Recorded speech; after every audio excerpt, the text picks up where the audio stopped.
ظهرت مرورات كتير وقت نزول الموبايل وكم الابهار فيه. تردد 144 هرتز، شاشه مقاومه للصدمات، تصوير فيديو 4K بالخلفيه والسيلفي، 60 فريم بابجي، خامات من الجلد، وسعره بين 250 ل 300 دولار. بس راح فين حاليا؟ مفيش اي مراجعات ليه، لا مميزات ولا عيوب. فموبايل اليوم هو الانفينكس 030 5G، وده بناء على طلبكم. وسريعا كده معاكم طارق مردي، وقبل ما نبتدي انت اكيد ملاحظ فيه تغيير، سيت اب جديد شغال عليه، وان شاء الله اطلع بافضل جوده والوان في اقرب وقت. ويلا نبتدي.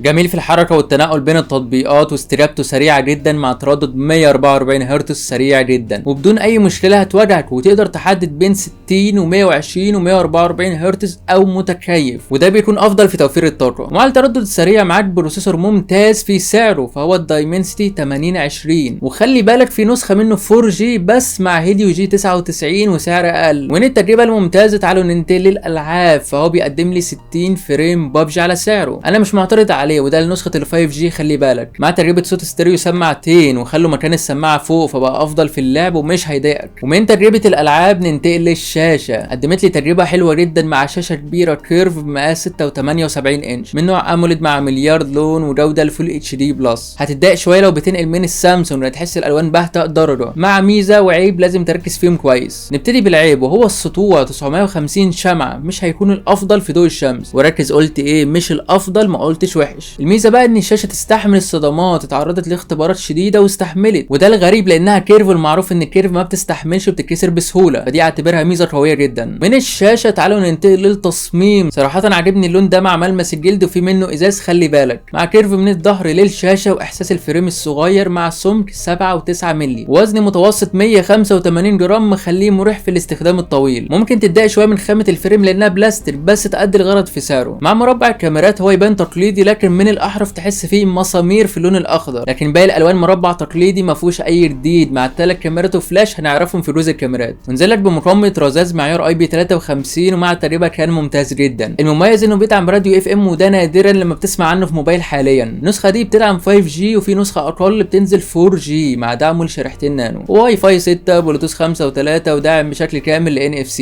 من التصميم تعالوا ننتقل للسوفت وير، مع مميزات متعدده واجهه انفينكس الاكس او اس 13 واندرويد 13 عاملين تجربه متكامله، مع سرعه في الحركه والتنقل وفتح وقفل تطبيقات بمساعده المعالج والتردد العالي والسوفت وير. فما تنساش يا صديقي وانت معدي اللايك والاشتراك وزر الجرس واي كلمه حلوه تشجعني. استمر، عاش، برافو، جامد، الكلام ده مش هوصيك. كفايه كده ويلا نشوف الكاميرات. وهم الثلاث كاميرات الاساسيه 108 ميجا بكسل مع مثبت بصري، والثانيه 13 ميجا الترا وايد، والاخيره 2 ميجا مش متاكد ماكرو التصوير القريب ولا عزل. يقدروا ينافسوا في الصور مع تفاصيل ممتازه، الوان مظبوطه، وفي بعض الصور بيكون غامقه شويه، لكن في المجمل حلوين سواء العاديه او الالترا وايد. في بعض الصور بس هتحسها منوره العناصر زياده شويه، وفي الاضاءه الداخليه الالترا وايد بتحسها غامقه في الالوان، والاساسيه فاتحه، ما عندهمش وسط. لكن مش هتتضايق في الاضاءه المظبوطه سواء الداخليه او الخارجيه مظبوطين. في النايت مود حلو وقادر يحدد التفاصيل، وفي المباني مظبوط، محلل الضوء كويس ومحدد تفاصيل المبنى. تصوير الفيديو هنا ممتاز مع 4K 60 فريم، في موبايلات اعلى منه اخرها 30 فريم بس، ومن شركات مشهوره مش هقول اسمهم. تفاصيل ممتاز، الوان تمام، اضاءه مش قوي تحسها زياده على العناصر، ومش ثابت كفايه في الحركه، بس كسعر حلو. اما السيلفي هنا جميله مع كاميرا 50 ميجا بكسل، تفاصيل واضحه وحاده، الوان مظبوطه، اضاءه ممكن تحسها زياده شويه في الاضاءات العاليه، وفي الاضاءه الداخليه بتفقد جزء من التفاصيل مع اضاءه مظبوطه، الوان حلوه. وفي الغريب هنا الفيديو مش 1080 زي اغلب الموبايلات في السعر، وده 4K و60 فريم كمان، بيعلي على كل الموبايلات في سعره، والاعلى من سعره كمان مع تفاصيل واضحه، الوان مظبوطه، لكن نفس المشكله ايه؟ الضوء زياده مش محلله كويس. ومن الكاميرات المبهره ننتقل للبطاريه، ك 5000 ملي امبير تقول مبهره، لكن بتستمر في حدود 7 ساعات استخدام عادي، وده قليل صراحه ما يكفيش احتياجي. هل هيكفي احتياجك؟ محتاج اعرف رايك في الكومنتات. ولو انت جايبه عشان اللعب فهو بيستمر متوسط 5 ساعات كويس، مع شاحن 68 واط بيشحنه في متوسط 50 دقيقه، وده رقم متوسط. مش شرط تشحن عندك في 50 دقيقه، ممكن يزيد حسب الحراره والمناخ عندك، ففي المجمل مقبول سهوله مش هقول حلوه. ومن البطاريه ننتقل للرامات اللي بتنزل باقل تردد 2133 ميجا هرتز وبنوعين 8 و12، ومساحه التخزين من نوع يو اف اس 3.1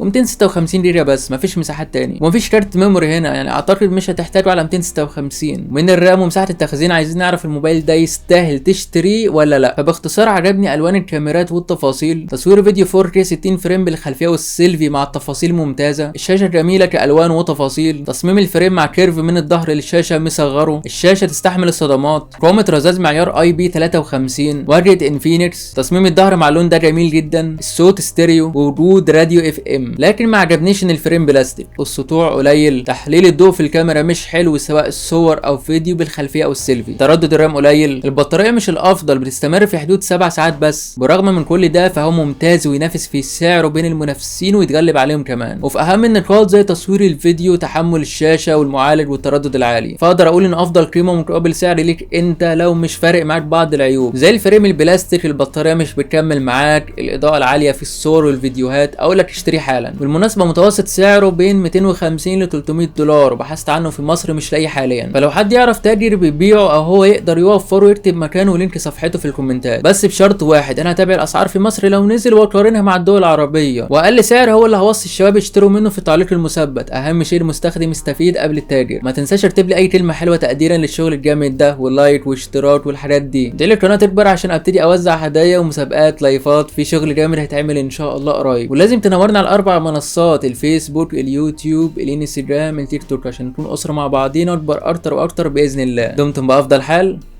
سلام.